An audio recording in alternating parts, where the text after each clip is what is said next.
Hi, I'm Dr. Dan Rubin with Ad Hoc with the Doc. Today we're going to be talking about plant-based diets and specifically about pure plant-based proteins. I've known Mr. Jonathan Netsky for 30 years, maybe even more. We've known each other since college. Years, yeah. And you're in Flagstaff, Arizona. You have a company, Local Alternative, and you've been developing and creating and making culinary or plant pure proteins for culinary use for years now. Yeah, for probably almost 10 years, which really came to be from the concept of local alternative and how do we use local resources to make products that are usable in more mass food service. And so our products evolved from use in a competition where we won a best veggie burger and became the veggie burger in a food service arena up at the Diablo Burger in Flagstaff 6-7 years ago, to being the veggie burger, used throughout all the restaurants in the Grand Canyon today. And really for us, it's been the learning experience of working with these avenues to the consumer to learn what the consumers really wanted over time and continuously innovate our products to meet that demand. Sourcing locally, why is that important to you and your company? It solves for everything, quite frankly. When people look at a health concern, local gives me access to whole, fresh food from farms that I can take directly off the farm. And you know who grew them. I know who grew them, I know their practices. My agreement with them isn't whether it has to be USDA certified organic, it's that I can walk on your farm at any point in time and see what you're doing. Okay. Handshake. That's local, right? That's the farmer. I think the biggest challenge and what I hope that we can accomplish through a conversation is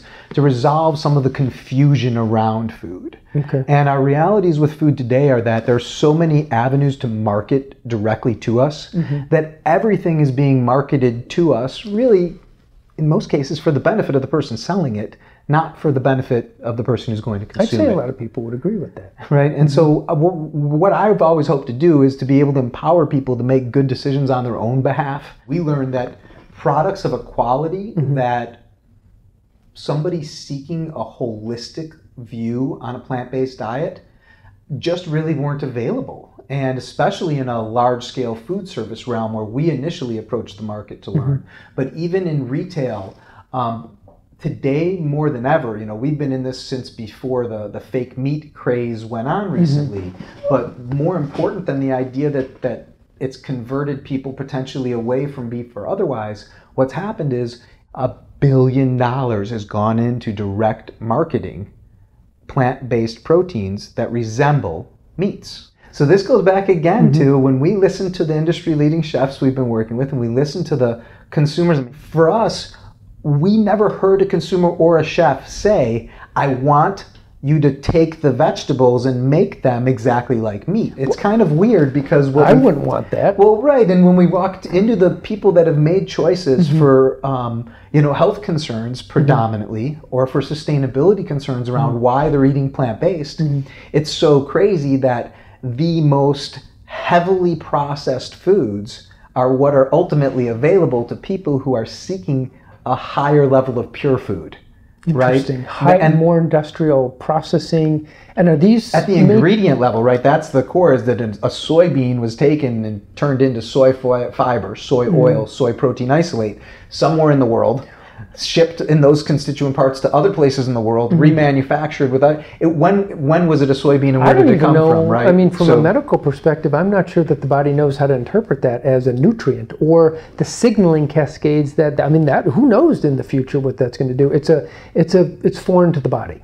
There's some great research out there. There's even to quantities of specific protein isolates that have induced radical cell growth and repeated studies. The type of diet that was shown to be associated with the biggest health detriment, that means the worst for you, cardiovascular-wise, obesity-wise, diabetes, is the highly processed plant-based diet.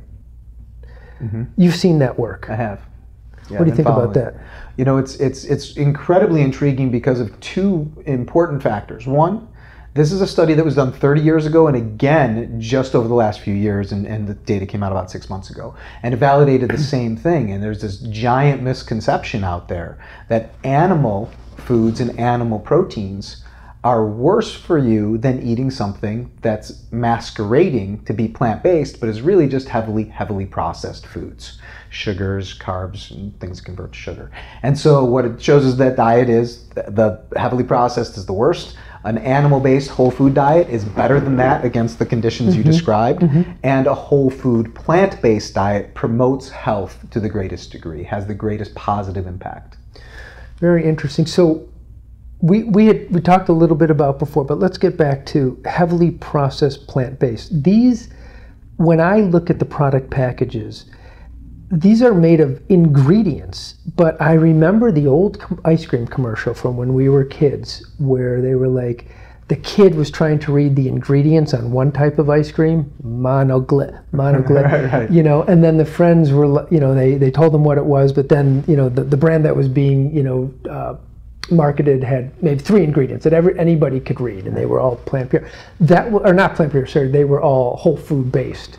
So that was, I don't know, 30 years ago or so, maybe 40 years ago at this time. And here we are again talking about ingredients. One of those ingredients I've read is methyl cellulose. I know what methane is. It's an organic compound. I know what cellulose is. I mean, cellulose is plant fiber. It's, you know, it's something we don't have.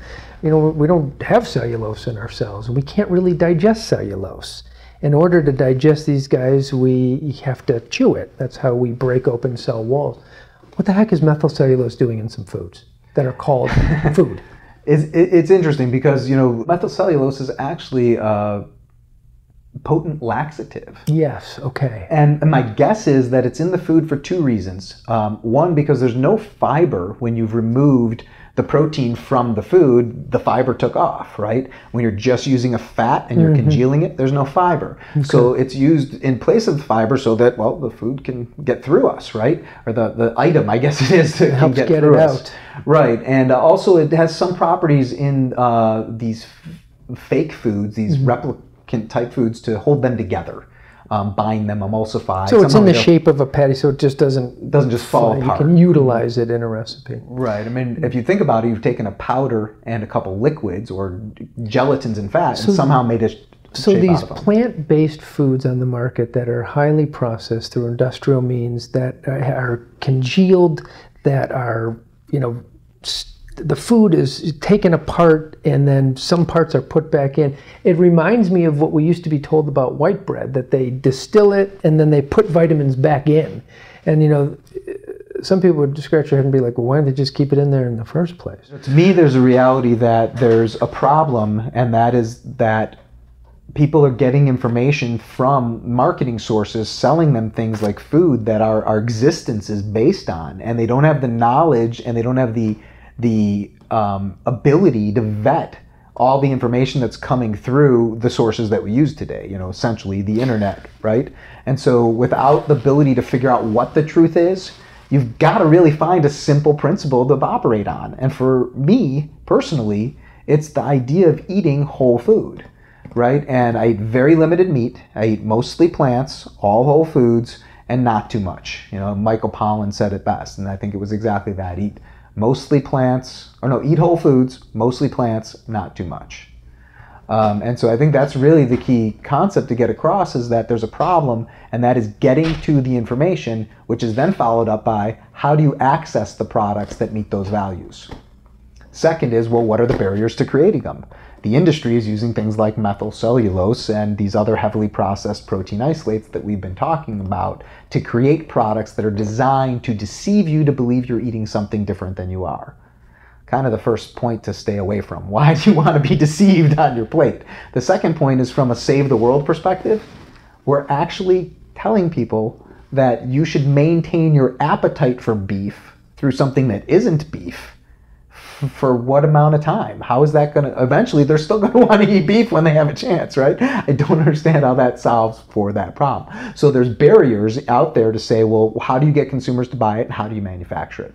We solve for the manufacturing of local fresh food in small batches with plant purity.